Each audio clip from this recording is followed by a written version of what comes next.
Hello, everybody. Welcome to the Rudy Show. I'm your host, Rudy, and this is my show. Today, I'm going to be talking about a bit of a hot button topic, just in general, I feel like, which is dating. Specifically, dating as a gamer, anime nerd, otaku. 3 labels of which I really do not like identifying myself as, but I guess you could sort of look around my room if you were ever in it and think, yeah, this was a nerd. So I want to talk a bit about what it's like as a 29-year-old, they, them, sometimes gentleman, sometimes lady, but it's not that serious, who sort of likes to date the cis ladies, or the AFABs, I guess I should say. That is my dating sphere. Anyways, trying to be inclusive as possible in this podcast. But some haters would say, oh, I'm just like heterosexual dating, pretty much. Get over yourself, Rudy. Which I'm like, whatever, I don't care. But anyways, yeah, so dating in my experience with it, I don't have a lot of experience. And I think that is sort of the stereotype with like, I don't know, maybe gamers or nerds, but maybe less so these days. Definitely was the stereotype when I was growing up. But now, like, anime, video games, that sort of thing is so normalized that everybody does it. It seems like everyone around my age. So yeah, it's kind of normal, and it's kind of expected that, yeah, people who play video games, watch anime, they date, they start families and stuff. So I think I consider myself like an interesting case, just because I deliberately don't date, because I enjoy my peace, man. I just like being by myself.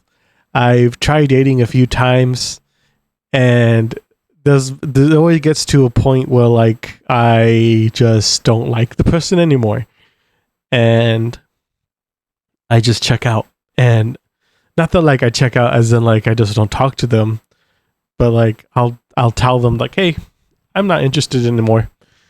I am gonna try to not talk about very specific details, like people's names or stuff like that, just, you know, for the privacy of other people involved. I will sort of generally talk about some experiences. And I think one that is kind of prominent in the modern dating sphere is a lot of pop psychology. At least with the women I've been talking to, like, pop psychology is such a particularly prominent thing that they talk about. I think that in my mind, I kind of consider it a form of brain rot that isn't talked about enough, is pop psychology. Like, what is your dating, or what is your attachment style? What about the Myers-Briggs test or something like that? You know, I think that sort of stuff isn't really helpful necessarily, but I think what is kind of helpful about it is that it allows somebody to reflect upon themselves, look at their actions, and think, this is sort of my reaction to these sort of situations. And if they have a conversation with a partner and be like, hey, I'm like an anxious attachment, at least they are reflecting on the fact that they put too much importance on how the partner reacts to them. That is sort of what I understand the anxious attachment style to be. It really actually reminds me of the way people use astrology to some degree. It's like, oh, I'm an Aries, and it's like, oh, I could never. Like, you just automatically think you're going to be one way all the time, and there's no changing. When in fact, people change all the time. I've seen it with people younger than me, older than me, my age. People change all the time. And I mean, not everybody does. or not everybody changes as rapidly as others may. And I think that's the thing when it comes to this sort of like pop psychology mentality when it comes to dating, is that people think I'm this sort of attachment style, I'm this sort of personality type, and they just sort of think, oh, this is the archetype I am, and it is never going to change. When I really do believe that people are ever changing. People should be growing and changing the way they react to things. It is part of growing up, and I don't think that should ever stop. I know I even consider the idea that our brains stop developing at the age of like mid-20s or something like that. I feel like that is in the same vein as like pop psychology, because I've seen people, again, like much older than the mid-20s change. And like they say that our cells in our body are always rapidly replacing itself, dying and replacing itself. So physically, on a microscopic cellular level, we are different people after 7 years. You can't tell me that it doesn't include our brain cells. Like, of course we're going to change. It's just inevitable. And yeah, so I can't stand when I talk to people that I'm dating who are very fixated on what type of person they are, like attachment style or personality trait or something else like that. And I like people to be a bit fluid, at least when it comes to partnerships. And it's very hard to see that and identify with that, or identify that. And I feel like it takes a lot of time to really see change. So at the same time, I'm kind of shooting myself in the foot, being like, I want people to be changing, but also I don't stick around long enough to see them change. But at the same time, it's also like, I don't want to have to worry about people. I will say, close friends would probably know who I'm talking about. But there was this one, my most recent dating venture was with this young woman who, she was very, I don't know what's the word, needy. I hate using the word needy because it sounds so negative, but like, she really did not leave me alone. And there's a lot of circumstances that sort of facilitated that sort of behavior. But at the same time, one hand, someone could have mentioned, hey, Rudy, you probably could have just communicated, I like more space. I would like to talk a bit less. I want to build anticipation. I want to miss each other and feel good seeing you. I just don't want to be talking to you every single day, seeing you every single day. I don't want to do that. And I could have communicated that to her, but then also it became so much that I just wasn't attracted to her anymore. And I just felt like it wasn't worth the effort to try to make it work. And I was going to be much more content to just continue life as I have for most of my life. Now, I will say I can't speak on the experiences of women, or AFABs, I should say. But just from, my interactions with AFABs, and then also like talking to my sister, who sort of tells me a bit about like her experiences with dating when she was dating, and then also just her even telling me about some of her friends. I'm not gonna say who specifically, but like one thing I kind of just preamble is building up to is that women don't have game.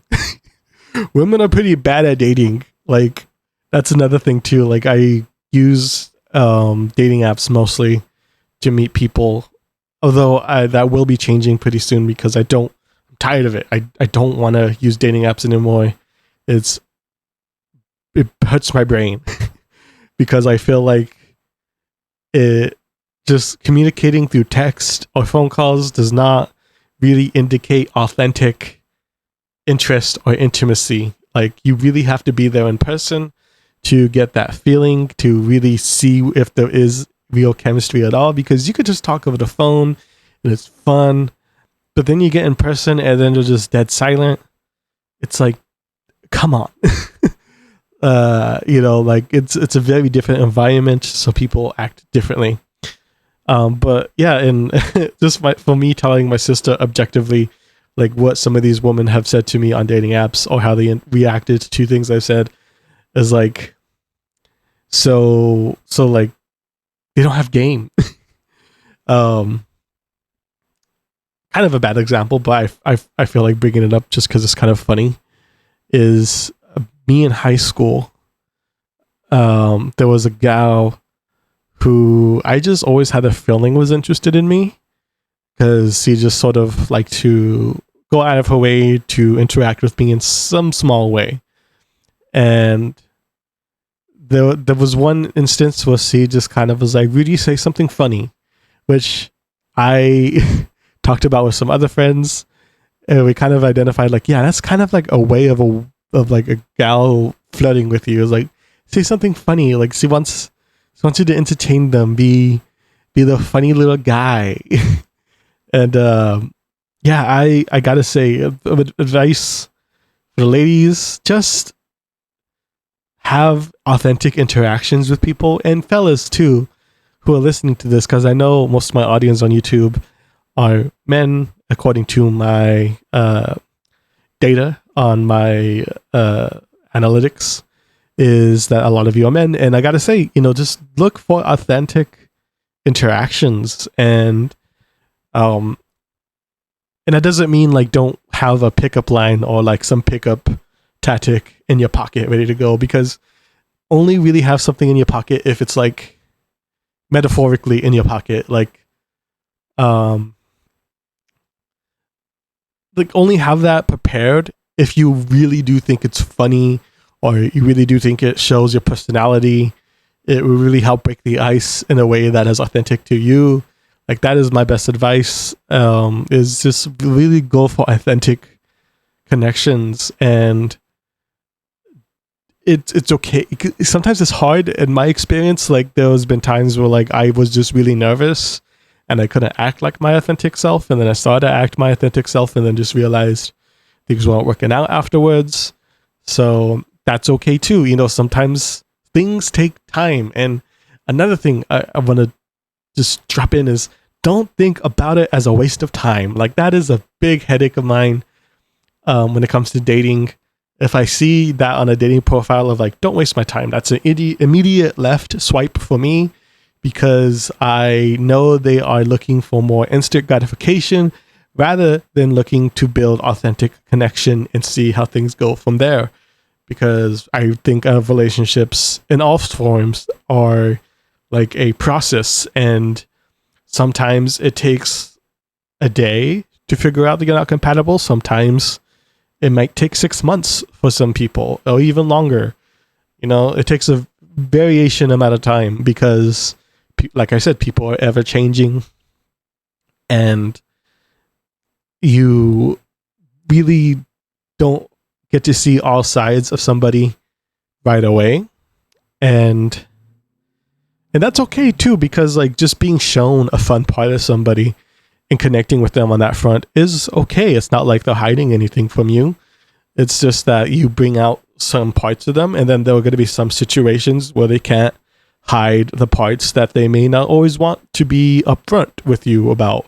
Not necessarily mean they're keeping secrets, but it's just like people change in different scenarios, circumstances, and stuff like that. So really, and that's also a thing of like, if you don't like the way they behave, and like after a stressful day of work, or after getting into an argument with a family member or another friend, if you don't like them in that sort of scenario and how they react to that sort of situation, you could communicate that to them and be like, hey, I don't like the way you sort of just like throw a pillow like frustratingly on the bed or something like that.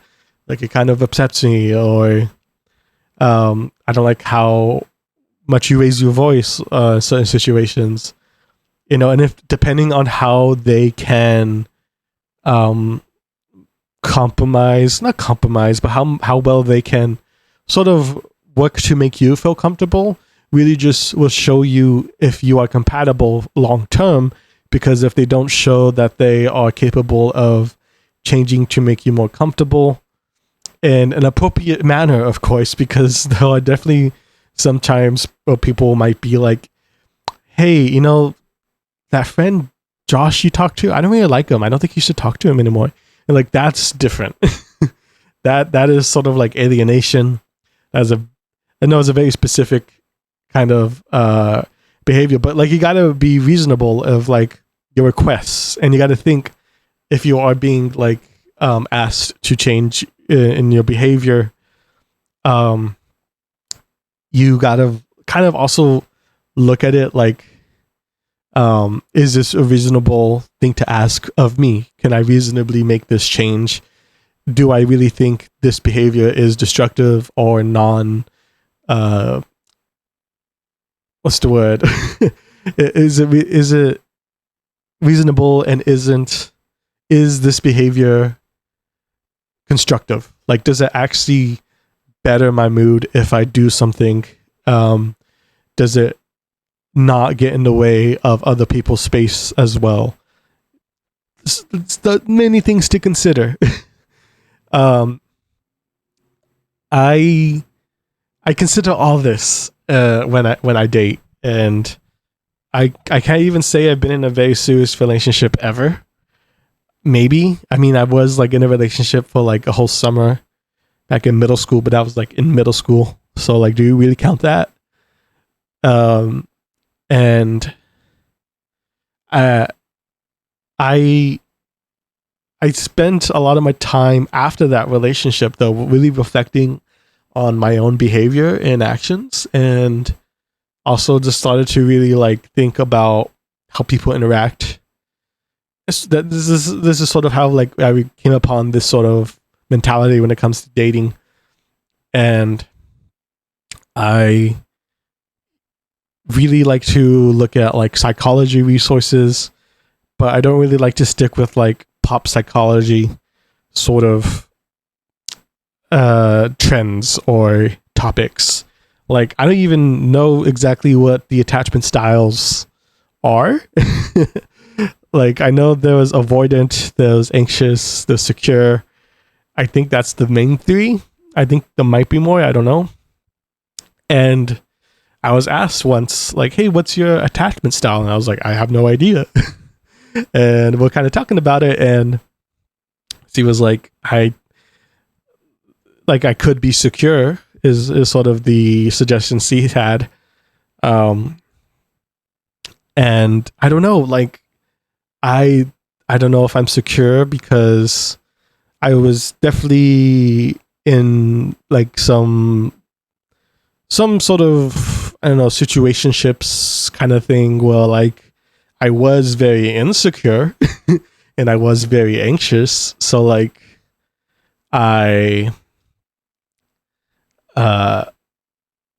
definitely changed after that. So if you were to ask me like in my early 20s was my attachment style, I might tell you anxious, but I've gone to see how my actions while being anxious was not healthy for others, and especially for myself. So I decided to change my mindset, and therapy also helped a lot with that, because just talking to my therapist, they really sort of challenged some thoughts or raised questions of like, do you think it's possible that they just were like in the shower and couldn't answer your text? Like I was definitely the type to be real, like, why aren't you replying within the hour of me texting you or something like that? And I definitely changed because like I wasn't healthy for the people I interacted with and myself.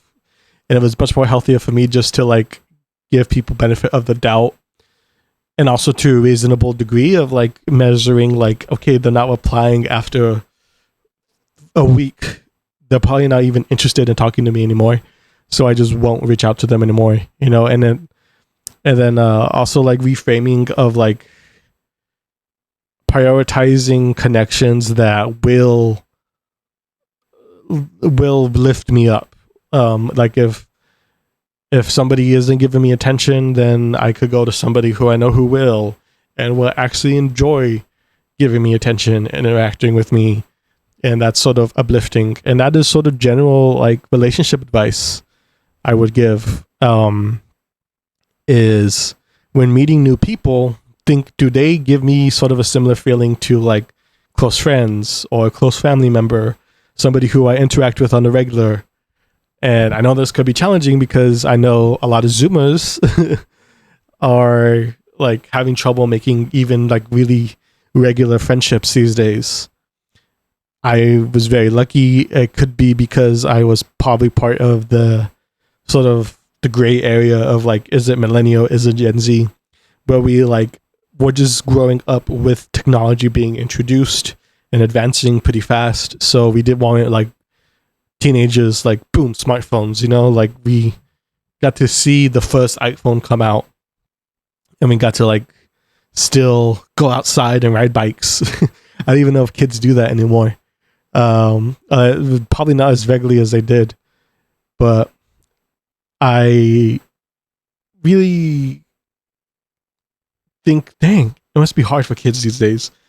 And dating must be a mess. I see so many videos recommended to me. I don't watch them. I don't know why they're recommended to me, but I see so many videos recommended to me of like Gen Z is undateable, or why we like Gen Z is like the most isolated generation of all time. And I'm like, woo, you guys are having a rough go of it. But it's definitely not impossible to make connections at any age. It's people get remarried in their 40s. That's a thing that happens. People get married for the first time in their 40s. People fall out of love in like any age, 50s, 60s. I heard about people getting married when they're 80. There is no like set time of when you're supposed to be like at a certain thing in life. I'm just supposed to be talking about dating as a gamer, and here I am talking about life and being content with where you are. That's the sort of the show this show is. But one thing I want to get to that I have written down as a bullet point that I definitely need to get to now before I neglect it is trauma dumping. I hate the normalization of trauma dumping. Just because this very negative thing impacted you does not mean I have to hear about it. And that may sound like a shitty thing to say or feel, but it is in my individual right to not have to hear about the shitty things that happen to you ever. I mean, it's one thing to be like, oh, I got cut off in traffic today and I was late for work because of that. Like that's not traumatic. That's just like an inconvenience. You could vent to me about that. But when it comes to like something really heavy that happened to you years ago or something like that, like if it comes up in conversation, like really build a tone of a conversation for whoever you're telling this to brace themselves, and again, the reason why I say this is because in hindsight, a lot of the young ladies I would talk to would do that a lot. And there was a part of me that felt a lot of sympathy for their situations. And because of that, I sort of attached myself to them and felt this sort of obligation to be with them in any capacity. And that really compromised a lot of my own boundaries. And, just because you tell somebody about like a traumatic thing does not mean you have built a secure connection with somebody.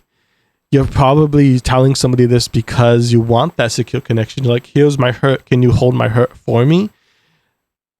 And that sounds like a really beautiful thing, but that's not really how it works. It's not going to give you the security you need to move past what happened to you. At least in my experience. And if you are in a case, like, I'm not saying like you never need support, never tell people about terrible things that happen to you, but definitely like have the people you're telling this to brace themselves. Not just brace themselves, but also be like, are you equipped to like hear me out? Or do you even want to hear this? And then think to yourself, do I even want to tell this story? Do I need to tell this story? I've been dating this guy for 2 weeks. Do I need to tell him this story? Probably not. Because like I've been through stuff. And the recent dates I've been on, I just don't talk about the heavy stuff that happened to me in life because it's not important to me anymore. I moved past it.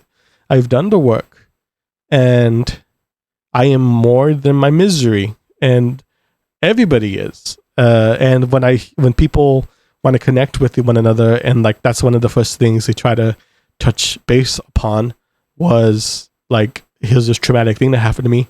Like, you are not past. You haven't moved past that yet. You still got work to do.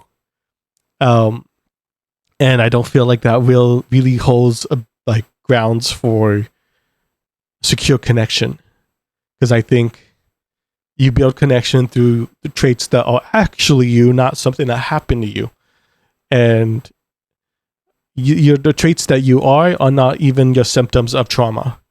Like, those are symptoms of trauma. Those are not your personality traits, which I think is another thing in pop psychology that people forget about, is that your triggers, your tendencies for responses to trauma is not a personality trait. Like, you can build a resistance after an event and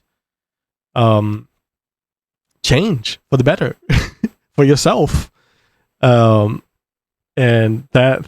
that is one of the main things I want to dig into a little bit, and I briefly did here. Time is wrapping up. I am trying to keep these episodes at like a 30-minute mark when they're solo anyways. When I have a guest, I'll probably go on longer. But yeah, that is generally my feelings about dating these days. I barely even talked about the gaming aspect of it, which I guess generally what I mean when it comes, well, not what I mean, but what I feel about being a gamer and dating in this day and age, it is not a negative anymore. It is something that is normal. Heck, if I met somebody and they weren't even a gamer, that would be rare, I think. But I do think that sort of thing really helps build common grounds to connect, but it's not a necessity because you can connect on other aspects of your lives. And also, I didn't mention this, but like gaming, anime, that sort of stuff is a small part of even my hobbies. Like, I like music, movies, literature, poetry. I like stuff like that. Exercise, occasionally, cooking. There's a lot more to me than just anime and gaming. And I think a lot of people forget that they are also interested in a lot of other things.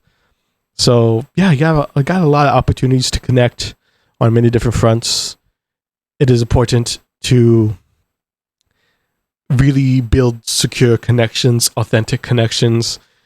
Don't trauma dump. Don't box yourself in as a certain attachment style or a certain personality type. You are fluid. You are ever changing. You are capable of growth. And you are also capable of building genuine connections. Yeah. I don't know why I started to talk to you as if like I'm trying to give you advice. You're probably doing okay. But if you're not, I hope these words have helped you. I'm not a therapist, but I'm just somebody with a microphone and a platform, and I'm going to try to uplift people the best I can. So that's going to be it for this episode of The Rudy Show. I very much appreciate you listening in. If you could like on YouTube or rate 5 stars on whatever platform you're listening on, that would be outstanding and I would appreciate it. Until next time, I'll catch you then. Take care of yourself.